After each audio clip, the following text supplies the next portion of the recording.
Good morning. Thank you. Actually, good afternoon. Thank you so much for tuning in to join Green Hope Project with another amazing workshop that we have, creating artificial habitat for burrowing owls. And with us, we have the expert, Lois, Balin. So I'm going to turn it over to you. Thank you so much. So I'm Lois, Balin, and I'm the urban wildlife biologist located in El Paso for Texas Parks and Wildlife. And my job has a lot to do with creating natural open space for wildlife and ecologically sensitive development. But the funnest part of my job is getting to work with the burrowing owls, which I've been doing for quite some time now. So Candace asked me to do this workshop on creating habitat for the burrowing owls. And so we'll get right on it. If you have any questions, you can put them in the chat box, and I can't see the chat box while presenting, so we can answer any and all of your questions at the end of the presentation. First, I'm going to give you just an introduction to burrowing owl ecology, and then a history of the artificial nest sites at Rio Bosque Wetlands Park in El Paso, and then the burrowing owl habitats I've created in city parks, a national park, and a homeowners association. So burrowing owls are a very unique owl species. You can recognize them by their brilliant yellow eyes and their white eyebrows. They're sort of a tawny brown color with a lot of spots and streaks. One of the reasons they're unique is because they live and nest underground, hence the name burrowing owl. You also see by this picture, they have very long legs and very strong feet, which they can use to improve the burrows. So this is a ground-dwelling terrestrial owl, and most owls are arboreal or tree-living, so that's another reason this owl is unique. So you can see the range map here. In North America, we have two species of burrowing owls. We have the western, which is what we have here in El Paso, and then there's one subspecies in Florida, which is a little bit different than our owl. It looks the same, but those owls exclusively dig their own burrows. You can see a more detailed map of the western burrowing owl in that center map, and on the map on the right shows the breeding grounds of the burrowing owl in Texas in the dark gray, and in the light gray is potential wintering areas. So you can see there's a lot of burrowing owls in South America. So there's about 18 subspecies in South America.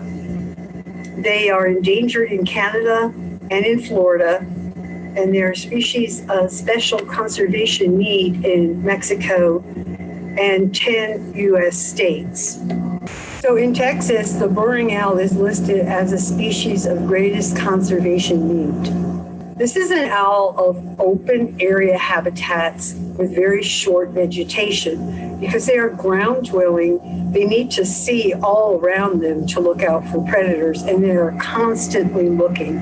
When you observe them, they're always watching, looking all around them for potential predators. In a great deal of their range, the burrows that they occupy are done by badgers and prairie dogs. In our area here in El Paso, the burrows are dug by rock squirrels mainly, and potentially by other ground squirrels. So burrowing owls can lay up to 10 eggs, in some areas up to 12 eggs. Here in El Paso, it's usually between 6 and 7 eggs. They have what we call asynchronous incubation, which means that she will lay maybe 2 eggs or 3 eggs, and then she'll start incubating at that time while she's continuing to lay other eggs. So what happens when they emerge from the burrow around 1.5 to 2 weeks old, you will see a great variety in the size of the owls that are emerging because of the asynchronous incubation. So the owls fledge at 4 weeks. They grow very, very rapidly. You can see in this picture in the upper left-hand corner, it's a very small owl. You see me holding it in my hand with one hand, but they have enormous wings, just for their size, just enormous wings. They will stay with their parents for about 6 to 8 weeks, learning how to be a burrowing owl, learning how to, find food and forage and the habitats to live in. So they'll stay with their parents for up to 8 weeks, and then they usually disperse. However, sometimes one of the fledglings will spend the entire winter with an adult at Rio Bosque wetlands. You can tell the difference between a young owl and an adult owl in this picture here in the lower left-hand corner. The young owls have a very clean breast and belly, whereas the adults do not. Their entire body is with spots and streaks and dark. Also, there's no streaks on the head of the young owl.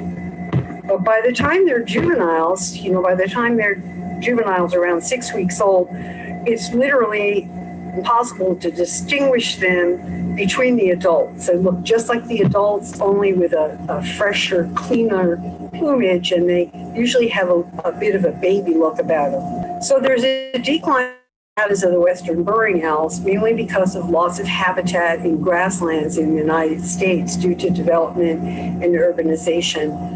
Another reason that the burrowing owls decline is because of eradication of prairie dogs, and also a disease that the prairie dogs can carry that can harm the owls as well.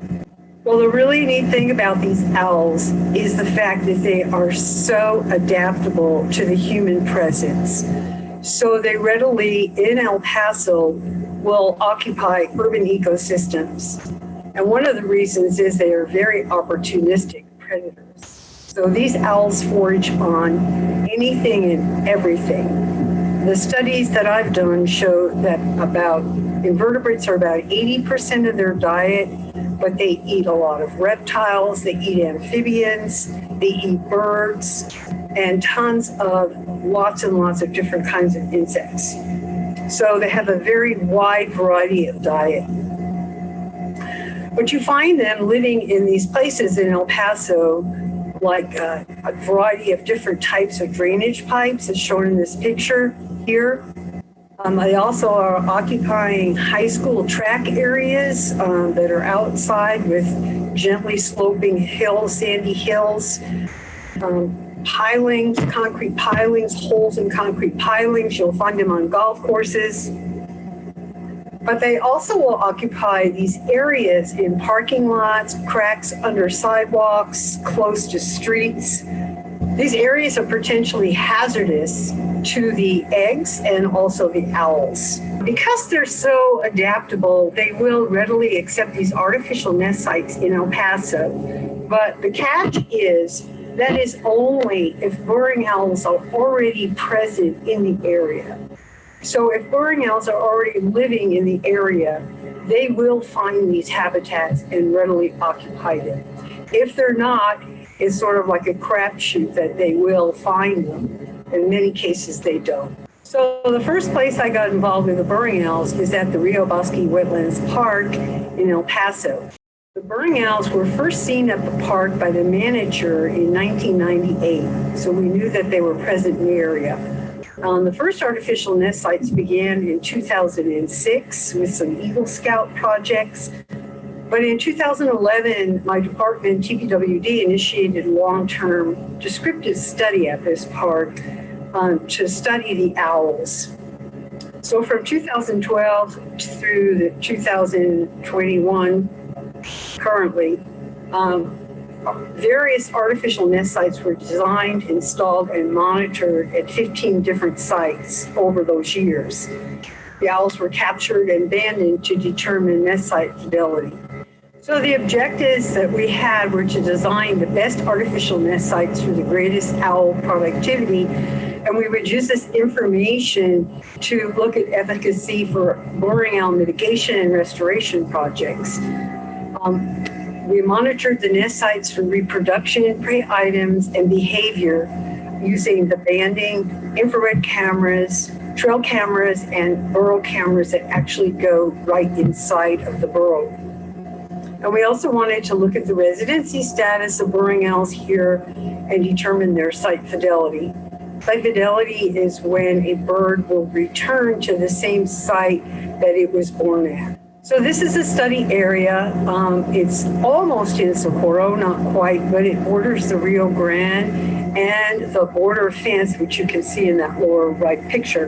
The border fence is a prominent feature of the park now that wasn't there initially. So we started looking at various designs of making these artificial burrowing habitats, and the number of natural burrows that occurred at Rio Bosque and the artificial nest sites varied year by year, depending on whether these natural burrows filled in naturally or if I had added more habitats. But in 2020, we had 15 different sites with 26 artificial nest boxes. And most of the sites contained the main nest box and also a satellite nest box. And the satellite nest box is an extra nest box where the male owl spends his time while the female is laying eggs and incubating. And then later on, when the young are born, they can have, 6 or 7 fledglings. It gets pretty crowded in one box. So that second box is used as an overflow for the youngsters. But the male seems to really like having his own bachelor pad during the egg laying and incubation. So I have tried to put these extra boxes at each site. So if you're going to think about putting in a habitat for burrowing owls, you have to really examine the site very carefully. It needs to be 60% bare ground with very friable soils or sandy kind of loose soils that can easily be dug in. And the mean shrub coverage should be less than or equal to 15% because I mentioned earlier, they're ground-dwelling terrestrial owls and they need to see all around them to keep themselves and their families safe from predators. So a small rise in the landscape with good drainage is good. A place with ample foraging opportunities and lack of human disturbance is ideal. So over the years, I examined different sites, different sizes of nest boxes, different materials used to create the burrows and the nest boxes, using irrigation boxes, irrigation buckets, and 30-gallon barrels. And burrow materials varied from using PVC pipe to flexible drainage pipe with holes, flexible drainage pipe without holes. And then the designs also vary. Several different designs were used depending on whether there were 1 entrances or 2 entrances and whether they were connected or not, and some other things as well. So early on, we were using these irrigation boxes with very hard Schedule 40 PVC pipe and a 90-degree elbow in the pipe because the burrowing owls like it dark inside. So that's what the first kind that we used, but I had a lot of problems using this design, mainly because you had no access to the nest box to do maintenance or any cleaning, and the hard pipe was very, very difficult to deal with. We also tried using different types of irrigation buckets and the flexible big old pipe with drainage holes in it. That did not work well at all, or without the drainage holes. And here's just some photos of the system that we used early on called the 3-bucket system, where we had the final bucket fit inside that middle bucket, and you would lift that out to get access to the nest box. So at least you had access to the nest box here. And there's a big hole between the middle bucket and the nest box.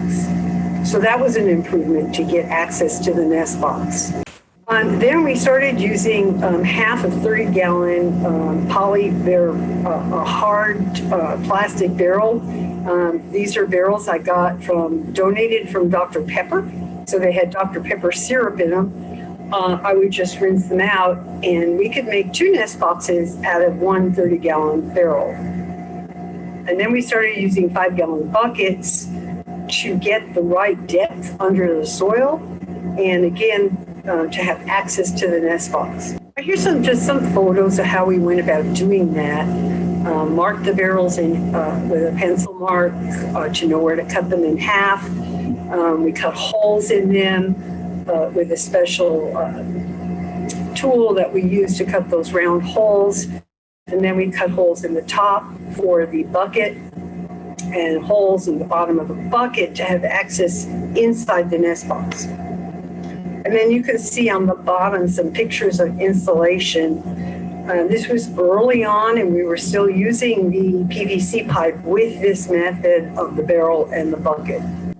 This is basically the final design that I'm using, which is a main nest box from the half of a 30-gallon barrel with a 5-gallon bucket attached with either 1 or 2 entrances. And then the satellite is connecting a 5-gallon bucket or 7-gallon bucket together and using 1 or 2 entrances. So we have found that this is the most successful material, is the easiest to use, and the pipe is not perforated, so soil doesn't leak into it. They're easier to clean.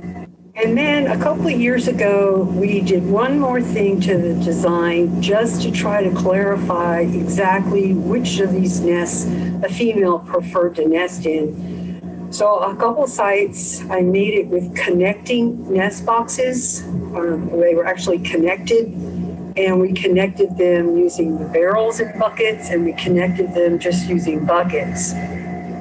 And then we had a couple sites where we decided to give the owls a choice of every single type of design that we had come up with that we felt was the best. So we had the buckets and barrels with 1 and 2 entrances, and just the buckets with 1 and 2 entrances. So I called the sites that had one of each design hotels. And as you can see in this picture here, in the bottom left, it literally, to me, looked like a boring owl hotel with all of these options for the owls to choose from, where the female would choose to nest. And then the ones that were connected, I called the duplexes. So that was the last designs that we did, and we're not going to do any more now. This is what it looks like in my backyard when we're creating the habitats to put in to install at Rio Bosque wetlands or also at city parks. Now you can see with installing these artificial nest sites, you need a lot of help because there's a lot of digging that goes on. So if you live in an area that's close to where burrowing owls live and you have enough area to put in a habitat, you just want to make sure that you have plenty of people to help you because there's a whole lot of digging involved, as you can tell in this picture.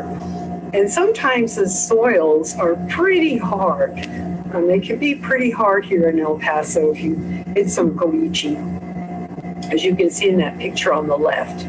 So I'm very fortunate because I am the advisor for the Texas Master Naturalist program in El Paso. And so I have a whole array of volunteers that are usually willing to come out and help me do these habitats. I could not do it without them. So you can see in these pictures, we're actually installing habitats at several different sites. And then this shows one of them that I call the hotel on the bottom here. So one of the hotels in 2020, she chose the box that had a barrel with 1 entrance, and she laid 5 eggs, and we had 5 owlets, but only 4 of them fledged. And that's very common. It's actually considered highly successful to get 4 fledglings. Usually out of the 7 to 10 eggs that are laid, you're lucky to get 2 or 3 that fledge. So that was a very good nest site. And here's some pictures of the fledglings just running around the site. And you can see the fledgling here has no streaks on his head. At one of the duplexes, you can see how the boxes here are connected underground. It's a little hard to see the pipe connecting, but they're connected underground. And each nest has 1 entrance. So we did have a pair that came to this particular duplex. They did lay eggs, but the site was abandoned for unknown reasons, so we did not get, we didn't have any nest success at that site. Another site with a hotel, we did have eventually a successful nesting pair. But the first one, this is our main predator of concern at Rio Bosque. I hope you can see this. This is a gopher snake actually coming out of the burrow, or going, yeah, he's coming out of the burrow where he ate her eggs. So that site completely failed. And sometime soon after that, a whole nother pair arrived. And they were successful, but they only had 2 fledglings. But at least they were somewhat successful. And you can see the young owlets here. Their wings are not developed at all yet. They're pretty young.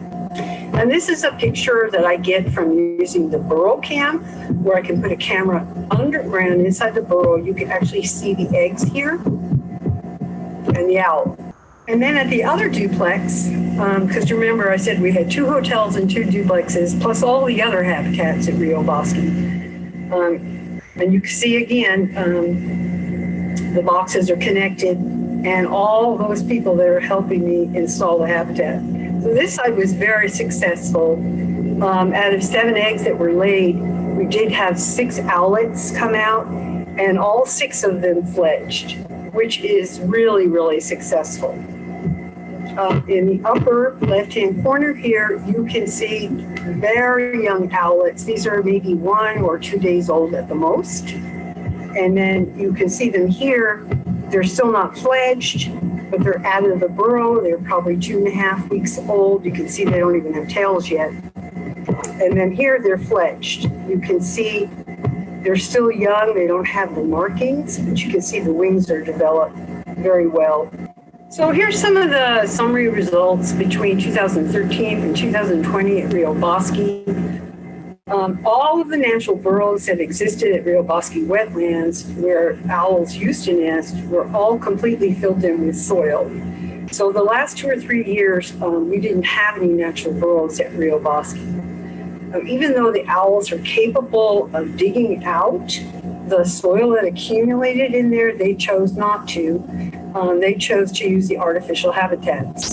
So we did install those new habitats in 2020, and they initiated nests at 7 artificial nest sites that year. They fledged 17 owls at 5 sites, and this is from 2020. 2 sites failed from unknown causes that year, but the total over all of those years, the 7 years, were 59 nesting events and 41 fledgling events in the natural and artificial nest sites. And again, this is just how I monitored the owls with the burrow cams, trail cameras, and by direct observation. So then I started putting these in government parks, because burrowing owls were inhabiting drainage pipes at city parks, many city parks, that were doing renovations on their detention ponds. And so that became the process of working with El Paso Parks and Recreation, El Paso Street Department, the Chamizal National Memorial, and a homeowners association in Horizon City. So here's a list so far of all of the places where we have artificial habitats in El Paso. But all of these, except for Rio Bosque, have at the most 1 full habitat. So the first one we did was at a very small park, about 5 acres in East El Paso at E.L. Williams Park. I got a call from the construction people, or the engineer, in December of 2018 that they had an owl that was living in a pipe, and could I please come relocate this owl? So I visited the site in December of 2018, and I explained to them that relocating burrowing owls does not work. So the only other option I had for them was that I could put an artificial habitat at the park away from the area they were working, and the owl would move into that.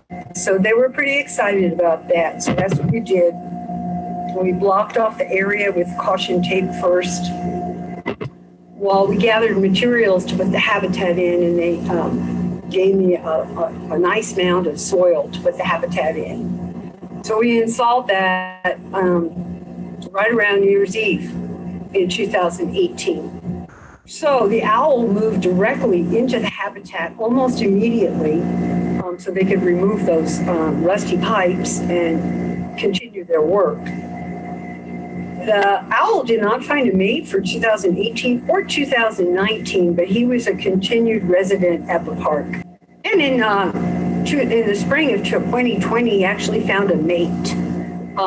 They mated, they bred successfully and fledged 4 owls. So we started getting complaints from neighbors of school children that were harassing the owls and the owlets. This park was located across the street from a school. So I contacted City Parks and Rec and told them we needed to do something to protect the owls. And El Paso Streets Department was very kind and very helpful and installed a protective fence around the habitat. And I also designed a penalty sign for disturbing the owls, which city streets paid for. And we put that on the as well. So the sign gives all the legal ramifications of disturbing the owls, or the penalties for that, and says it's a home for boring owls, which are protected by the state and federal laws. Do not disturb them or enter the fenced area. Here's just some pictures. It's a little hard to see because I had to take them through the fence. But these are some of their owlets and fledglings that they had from that year. You can see them on the perch here on top of the hill. So in 2021, so far, the owl has not found a mate. So it's getting a little, late in the breeding season. It's not impossible that he could still find a mate, but he hasn't found one yet. The next place we put a habitat in was Thomas Maynard Park, also on the east side of town. Much larger park. And it was the same situation. They were completely renovating the park, putting in a huge retention pond. And this time there was a pair of owls living in one of the drainage pipes. And would I please come and relocate the owls? And so at each site, it's always the same story. I explained to them that doesn't work, but I can put in a habitat if you would like that. And this is like the only site I ever had help with machinery. The construction workers and engineers all really loved the burrowing owls and wanted to help. And we were able to put in a full habitat in like an hour and a half because of all of this heavy equipment that they helped me with. So we installed that habitat in March of 2019. And here's just some pictures of how wonderful it is when you have heavy equipment to help you. And that was the team at the bottom. These are all construction people that were working at the site, and one of my master naturalists and myself. So the owls moved directly into the habitat, and they bred, and they raised 5 fledglings successfully. It's very hard to see in this picture. Oh, this is just a picture of the finished site with one of my protective signs. And here's some pictures of the owls at the site. Very hard to see, but there are several owls. It's just really hard to see.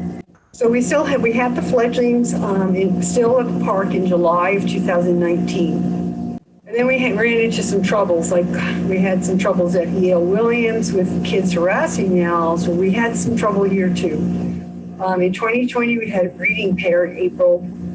I found a dead owlet in front of a burrow in June and received a call about adult dead owls in July. So I went out to inspect the site, and sure enough, there was 2 dead owls at the site. They were so desiccated I couldn't tell what had caused their mortality. But I also saw on the ground here, it looked like there was some kind of chemical spill. Behind this wall here are all residents. There's homes right behind this wall here. I took the deceased owls to the zoo, they x-rayed them, and as you can see here, somebody shot these owls with a BB gun. So that was very disturbing. And we have had no owls there since that incident. Then I got a call from Emerald Springs Retreat Area in Horizon City. Here's a picture of where that is. This was before they developed it, but you can see it's surrounded by open desert here, so there were a lot of burrowing owls using their neighborhood. But they were using these drainage pipes, and the owls were harassing the dogs. People were walking their dogs down the sidewalk, and the owls were harassing them, and it was also, some of these holes were pretty dangerous, way too high. Here's the other hole where they did successfully breed. So I installed a habitat there in a very small area. I didn't have room to even put a satellite box in it. And that was in April of 2019. And we did get a pair. Here's more pictures of the installation. This is what it looked like when it was finished. And again, I have my protective sign there. The owls moved in a few days after we put the habitat in. They bred and they had 4 fledglings. Kind of hard to see in the picture, but here's an adult here, and there's a youngster right there, and 2 youngsters right here, and another youngster right there that this side panel is covering. And here's just some pictures of the youngsters. The fledgling owls are using the entire habitat. They're in the tree. They're in these water control structures on the rocks. Seem to be very happy. And in addition, the owls bred again in that drainage pipe on the ground and raised, I think, 4 fledglings there. I visited this site just a few weeks ago and saw this owl there at the artificial habitat, but I did not see another owl. Very well could have been inside the habitat, so we don't really know yet if there's a pair there this year. Next, we got a call from the Chamizal ranger who was seeing a lot of burrowing owls across the street at the Bowie High School, as well as in a strip of land next to Bowie High School. And she was enamored with the owls, and she wanted to know if we could do something for the owls at the park. So we initially made contact in 2018 and had meetings all the way through 2019. Finally got to install the habitat in 2020, in February of 2020. This pump house here in this picture, there was an owl living in that pump house. And so they wanted to do some work on that pump house. So that helped expedite moving this project forward. So here's a picture of that pump house owl. So Bowie High School is located 2,500 feet across the street from the Chamizal. And when I visited there, there was 4 breeding pairs of burrowing owls that were nesting in this soil all around this track here. I think altogether we counted about 30 owls. Here's some pictures of fledglings at one site. I mean, there's 8 of them just at this one site here. So I thought it was a really good opportunity that with this many burrowing owls in the area, they were certainly going to find the habitat at the Chamizal. Additionally, across the street from the high school, we had a pair of owls that were living under a sidewalk. And they had also bred and raised 4 fledglings. So I thought we had a really good chance. So we had some nice open habitat at Chamizal to put the habitat in. And we had a lot of people to help us put the habitat in. And that was installed in February of 2020. A pair arrived in April, which we were all very happy about. I'm just checking the time here and make sure I'm not going over. 10 legs were laid when I checked with the camera in May. But we did successfully fledge 6 owls, which is very successful. There's just some pictures taken with the drill camera, and you can also see some of the owlets in these pictures. They asked me to band these owls so we could look at the site fidelity. So we banded most of the owls. And this owl here is G89, and he is a breeding male at that site now,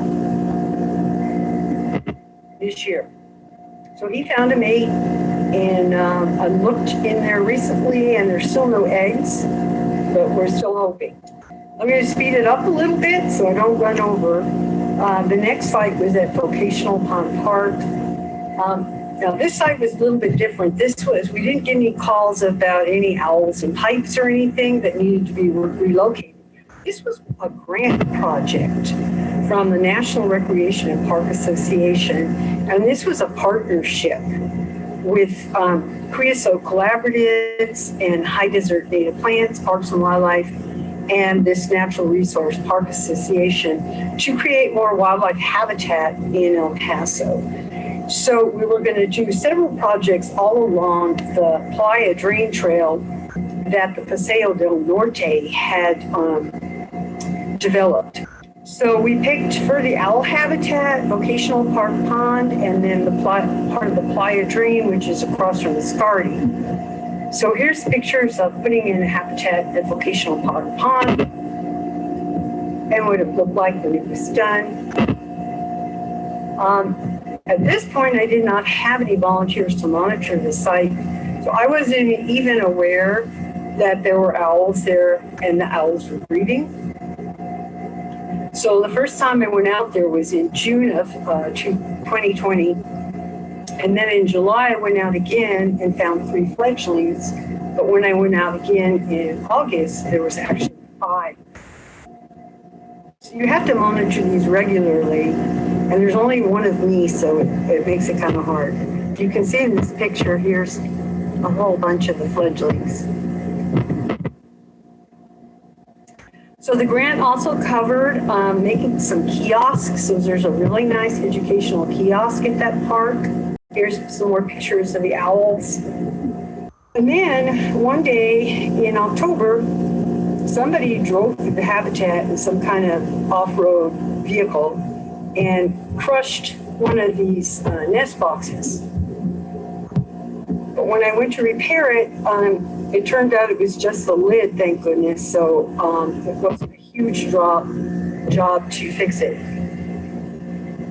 This year when we went out to check, we found eggs outside of the burrow. Now, burrowing owls know when there's something wrong with their eggs and they will eject the eggs, but I'm not sure exactly what happened, and I'm not sure what happened. There's no way to know. So we're hoping that they will lay eggs in the appropriate place in the nest box, when that's yet to be seen. So the Playa Drain I picked as the other site because there are so many owls already living on the Playa Drain directly across from the Scardy Park, directly across the AgriLife building where the Playa Drain Trail starts.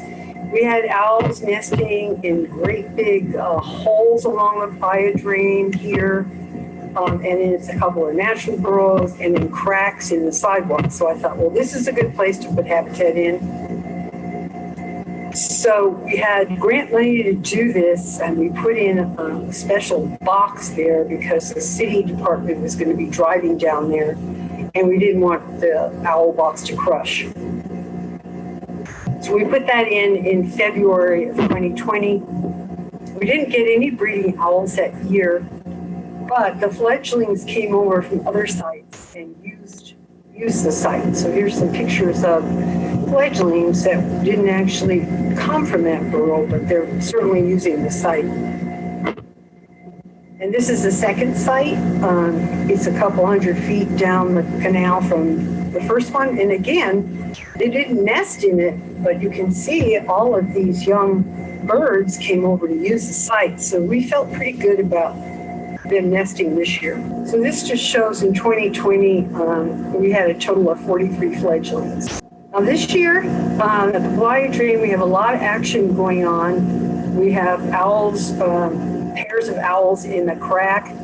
We have a natural burrow here that you can't see. We have owls again in that white hole. And we also have them at one of the artificial habitats. And the reason I could tell was because of all of this sign, the male owl is always bringing in manure or dog scat in front of the burrow there, which is a dead giveaway that it's a nest site. So they are nesting in one of the artificial habitats there. The second one is potentially a nest site, but we saw a lot of whitewash there, but I didn't see any owls there or eggs yet. And with this, we will go to the chat and see if there are any questions. There's comments in the chat, not questions, just about how shocking it was when people were hurting the owls. That's just, I'm so glad you put the signs up that there's a fine. Right, this Pot City Streets is constructing 9 more of those signs for me at this moment, and I'm hoping to get them soon to put them up at other places because, you know, it's wonderful to put these habitats in, but the people have to be educated, you know. Yeah. They're not only important, free, ecologically service animals, but they're legally protected. So for those that are perhaps come across an owl, who do they contact and how? Well, you can always contact me. I'm pretty much the burrowing owl person. If you feel like there's an owl in danger, then certainly contact me. Okay. It just depends on the situation. What's the best way to get a hold of you, phone or email? Either would be fine. Should I put my phone number in the chat? Actually, if you could say it out loud and in the chat, that way anybody who's watching the recording later that doesn't have access to the chat can have it. Okay, let me stop sharing the screen. That way I can go into chat. Yes, and we do have a question from Benjamin in the chat as well. So Lois Balin, phone number is 915-227-1988. If you want to give her a call if you encounter anything like that. And then Benjamin Montoya says, hi, I have property I would like to build some habitats on, but if I do not see any owls already, then it's probably not worth it, question mark? And I'm afraid so. You could, you know, just keep looking. I don't know where your property is, but if it's anywhere near open desert, the owls don't occur like in the Franklins. There's just too much vegetation and the soil's probably not right. But if you live anywhere near the open desert, just keep your eyes out, because if you do see some owls, then it's worth putting it in. But I put habitats in areas to please people before when I knew there were no owls present in the area. But I went ahead and did it, and they've never found it. So I'm not willing to do it anymore. But I would say just keep looking, or contact me, and we'll see, you know, what kind of habitat you got.